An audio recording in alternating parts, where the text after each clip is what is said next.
muito conhecida no nosso meio. E a história qual o Senhor afirmou no coração da tua serva para ser tema dessa campanha. E hoje é o 4º mergulho, estamos no 4º dia dessa campanha. Você conhece a história, você estava aqui nos outros dias de campanha. Você conhece, sabe que Naamã era um general do exército do rei da Síria. Naamã era um homem sírio, um estrangeiro. E a palavra do Senhor vai dizer que através de Naamã o Senhor dera livramento para os sírios. Não era para o povo de Israel, não. É para os estrangeiros. Através de Naamã o Senhor dera livramento para aquele povo. E é lindo que a gente vê que a graça e a misericórdia do Senhor não alcança apenas a nós, não. A graça e a misericórdia do Senhor alcança aqueles que também estão lá fora. A gente vê Naamã, o homem estrangeiro, o homem idólatra que não estava nos preceitos do Senhor. E a gente vê Deus usar esse homem para dar livramento para aquele povo. Mas é curioso que a gente começa a ler a história, a gente vê que Deus queria algo com Naamã. Aleluia, Jesus. A palavra do Senhor vai dizer que Naamã, ele era valente, era um homem de guerra, era muito respeitado, era um homem renomeado, de muita autoridade, mas ele era leproso. E talvez, assim como eu, você ficou com a mesma dúvida, mas por que ele era chefe se ele era leproso? A gente precisa entender um pouquinho este contexto, porque Naamã não era israelita, ou seja, ele não seguia as leis, porque a lei que está lá, a qual o Senhor ordenara a seu servo Moisés em Levítico, vai dizer o quê? Aquele que é leproso deve ficar o quê? Afastado do povo. Aquele que obtrai a doença, a lepra, que hoje em dia é chamada de hanseníase, a qual hoje nós temos cura, mas naquele tempo não tinha cura. Quando alguém contraísse aquela lepra, tinha que ser levado até o sacerdote. Ele ia verificar, ver como que está as manchas, mancha branca, ver como que estava o processo. Então, ordenaram para que o povo, aquela pessoa se afastasse. Só que a gente vê que nesse contexto, não. A gente vê que nesse contexto, ele era chefe. E eu fui pesquisar um pouquinho sobre essa doença hanseníase, a lepra. E ela tem 3 estágios. E Naamã, ele estava no primeiro estágio. Porque o terceiro estágio da doença é quando você ou perde algum dentro do corpo, já começa a ficar tudo comido, você perde as suas forças, você não consegue caminhar, não é a mesma coisa, você não tem o mesmo vigor quando você está no terceiro estágio, mas você está no primeiro estágio da doença, ou seja, começando ainda, a doença ainda está tomando conta, você ainda vive normal. Então a gente imagina, Naamã estava nesse primeiro estágio, a Bíblia não nos relata isso, mas a gente precisa fazer essa conjecturar, imaginar com as pesquisas. Naamã estava ali no primeiro estágio da lepra, porque ele era comandante, ele guerreava, ele tinha força. Então era o começo. Só que existia algo dentro de Naamã que precisava ser tratado. Naamã vai significar, da origem hebraica, agradável, doce, encantador. Embora esse fosse o seu nome, a princípio, de fato, aquilo que ele carregava, porque a Bíblia vai dizer que ele era muito respeitado, esse era o seu nome, ele fazia jus ao significado do nome dele. Deus decidiu, mesmo assim, curá-lo de algo que ninguém mais via, só Deus. Existia algo ainda dentro de Naamã que ninguém sabia, mas Deus sabia. Existia algo dentro de nós que talvez a sua vizinha da esquerda e da direita não sabe, mas pode dizer uma coisa, você sabe e ele também sabe. Deus decidiu curar Naamã de uma lepra. E eu posso dizer uma coisa, a maior lepra de Naamã não era exterior, não. A maior lepra de Naamã era interior. Aquela que estava corrompendo por dentro, não por fora. Qual era? O orgulho de Naamã. Meu Deus, Pai. Então Deus, ele decide curar Naamã. Só que Deus usa os seus meios para chegar até quem ele quer. Glória a Deus. A gente vê então que uma menina é tirada do povo de Israel, levada em cárcere. Aleluia, Jesus. Glória a Deus. Levada presa como escrava. E cai justamente na casa de Naamã, glória. E a palavra vai dizer que ela é então agora serva serva da mulher de Naamã. E a história vai nos relatar que assim que essa menina chega, e ela fica sabendo que o teu servo é leproso, e ela sabe, ela tem esse entendimento, ela vai dar um toque para a tua serva. E aqui a gente vai ver, no mesmo contexto, no mesmo capítulo, a gente vê dois tipos de orgulho. O orgulho da menina. Olha o que ela vai dizer para a serva: se o meu servo soubesse que lá em Israel tem um homem de Deus e que pode restaurar a tua lepra. Era como se aquela menina estivesse dizendo assim: se o meu servo soubesse que lá na minha terra de Israel tem um homem de Deus, tem um homem que quando Deus fala, ele fala na terra, as coisas acontecem. Olha o orgulho dela, o orgulho saudável. Tem um homem de Deus aonde eu moro. Aleluia. Mas é muito curioso, porque essa menina não é obrigada a dar esse toque para ela. Ela foi tirada da casa dela, da cultura dela, do ambiente, o habitat natural dela. E agora está na casa do inimigo. E mesmo assim, ela abre a boca para dizer: olha, lá onde eu moro existe um homem de Deus. Uma menina que precisava de ajuda, ajudando o outro. Porque ela entendeu que o processo onde Deus estabeleceu ela não tem poder para paralisar o propósito que Deus quer cumprir através dela. Um ambiente talvez hostil a qual o Senhor te instalou por esses tempos não tem o poder de paralisar o propósito que Deus tem para a tua vida. Se Deus colocou no ambiente em território inimigo, e é para você abrir a boca, abre a boca. Se Ele te disse prega para o teu inimigo, prega para o teu inimigo. Se Ele te disse louva para o teu inimigo, louva para o teu inimigo ouvir. Glória, aleluia. Porque assim que Deus faz.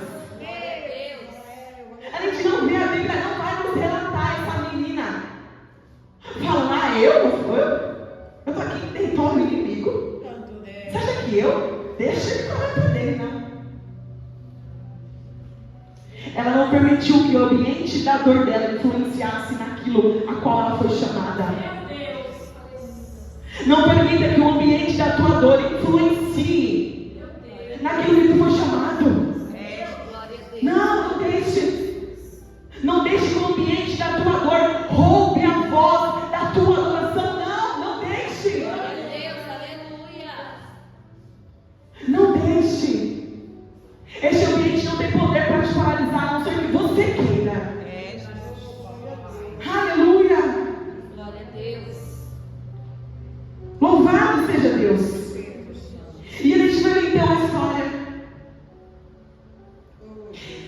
Ela fala para ele fala para o rei manda uma carta para outro rei, e outro rei fica nervoso, apavorado. Aí entra Eliseu na história, é um homem de Deus mesmo. E Eliseu então vai bradar, dizer ao rei: olha, manda vir até mim. Porque ele vai saber que existe profeta em Israel. Glória a Deus. Ele vai saber que existe profeta em Israel. Glória a Deus. Aleluia. Então, Naamã ele vai com toda a sua carruagem. E é importante lembrar que ele só vai porque a menina deu um toque. Então quando Naamã chega, aleluia, até Eliseu, eu acho que ele fica meio confuso, porque ele está acostumado a com um bem bom, com tudo melhor.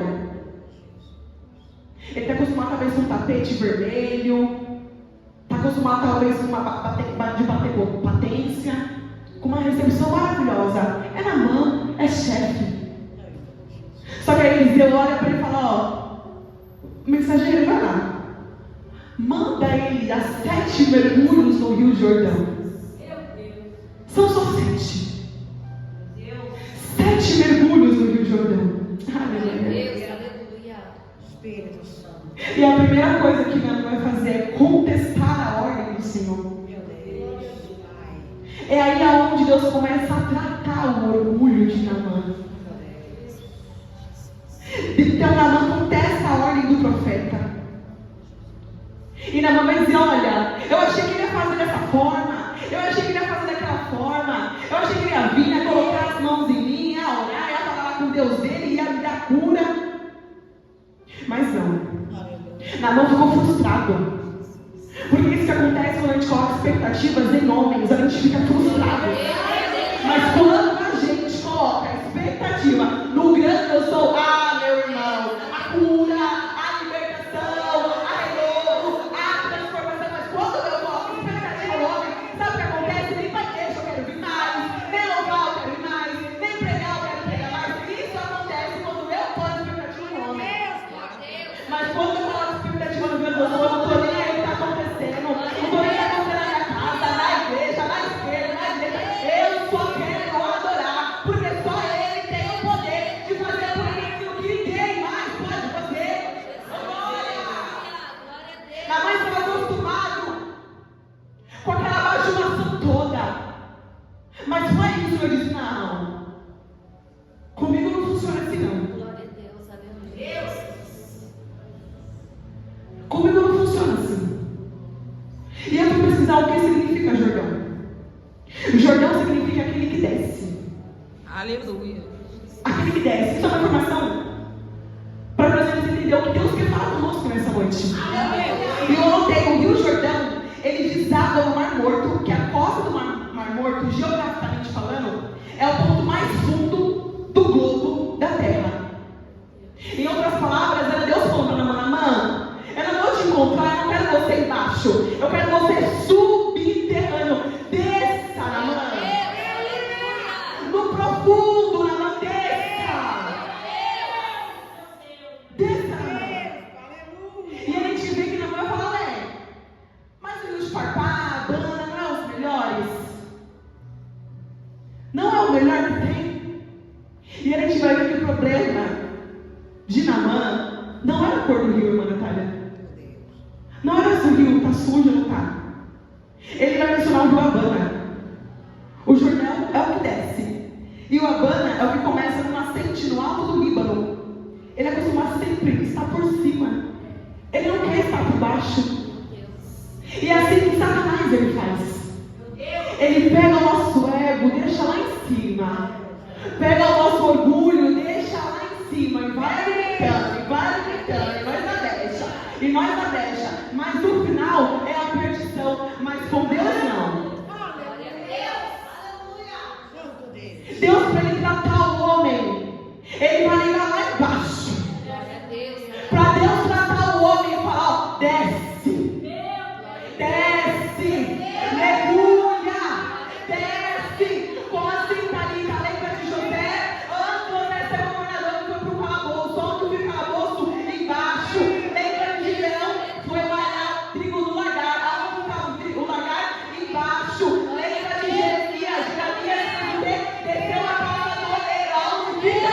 Embaixo. Lembra de Daniel? Foi parar na cova dos leões. Aonde é a cova? Embaixo. Lembra de Ezequiel? Foi levado em espírito do vale. Aonde é o vale? Veja. Embaixo.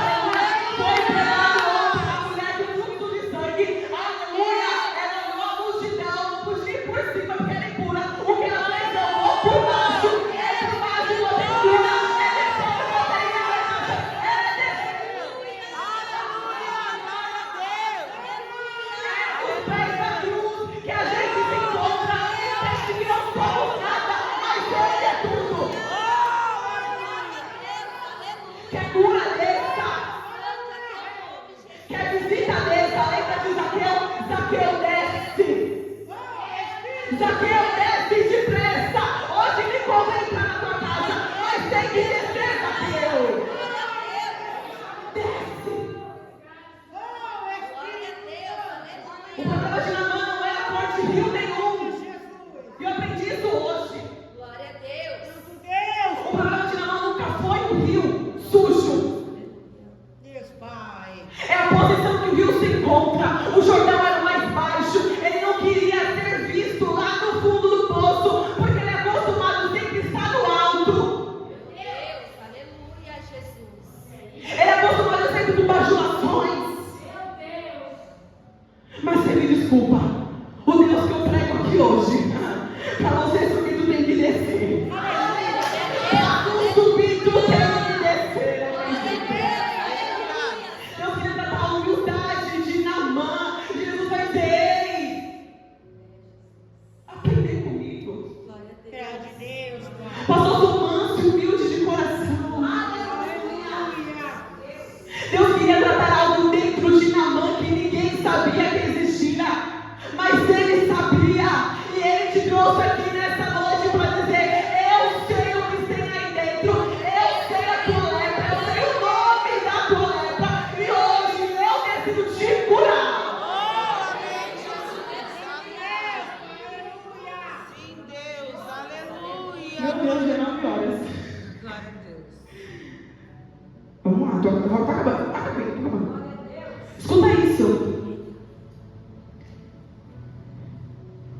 Naamã foi curado porque obedeceu.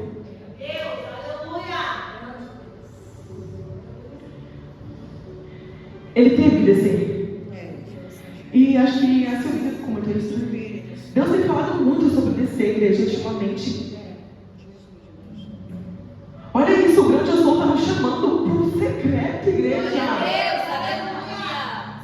Essa é a última hora da igreja na terra. É como se Jesus estivesse fazendo, eu uso essa expressão porque ele não precisa disso, mas para a gente entender, é como se Jesus estivesse fazendo um apelo para a minha pátria, para Cristo, todos os cultos. Ele está falando sobre descer, se entregar, se apropriar. Se ele está falando, porque ainda precisa, e a gente não toma vergonha na cara, e a gente não quer descer. Ei, não é de qualquer maneira que nós vamos entrar nos portões celestiais, igreja, não é. Vai ter que descer 7 vezes, sim. Vai ter que quebrar o orgulho, sim. Vai ter que ser transformado, sim. Vai ter que descer. Glória a Deus. Não tem cura para quem não obedece. Não tem transformação para quem não obedece. Não tem libertação para quem não obedece. Não tem milagres para quem não obedece. Não tem promessas cumpridas para quem não obedece ao grande Eu Sou. Lembra do povo de Israel? Era só 40 dias. Por conta da desobediência, a idolatria, a rebeldia virou 40 anos. E pode ser uma coisa, nem todo mundo obteve a promessa. Porque não obedeceu. Naamã, mesmo sendo respeitado, tendo autoridade, sendo valioso, valoroso, mesmo assim ele tinha algo. Isso nos mostra que posição social não tem poder para fazer aquilo que só Deus pode fazer. Glória a Deus, aleluia. A posição na tua igreja, no teu trabalho, não tem poder. Não tem poder para fazer aquilo que só Deus pode fazer. Pastor, pode pedir para quem se colocar de pé? Se coloca de pé. Glória. Amanhã é feriado, né? Não, glória. Não tá acabando. Silvinha, me ajuda aqui no louvor. E nós já encerramos. Glória a Deus. Aleluia, Jesus. E o Senhor nessa noite ele chama a minha e a tua atenção. E a palavra do quarto dia da campanha é desce. Glória a Deus, aleluia. Desce. E desce quantas vezes forem necessárias para que Ele possa quebrar esse orgulho e eu e você entender que nós não somos nada, senão pó, barro na mão dele. E que para entrar por aquelas portas, o coração precisa estar limpo, precisa estar quebrantado, sem orgulho, sem eu. Vamos louvar o nome santo do Senhor, porque Ele é digno. Ele é digno de honra, Ele é digno de glória e todo louvor. Eu quero que você plante e declare esse louvor para a gente. Porque Ele é aquele que purifica e hoje Ele tem purificação para a tua Glória a igreja. Deus, aleluia. Hoje Ele tem renovo da Cogito. Ele tem cura. E há uma decisão sua sair daqui da mesma maneira que ela entrou. Porque Ele já disse que Ele tem cura para o teu coração nessa noite. E tu recebe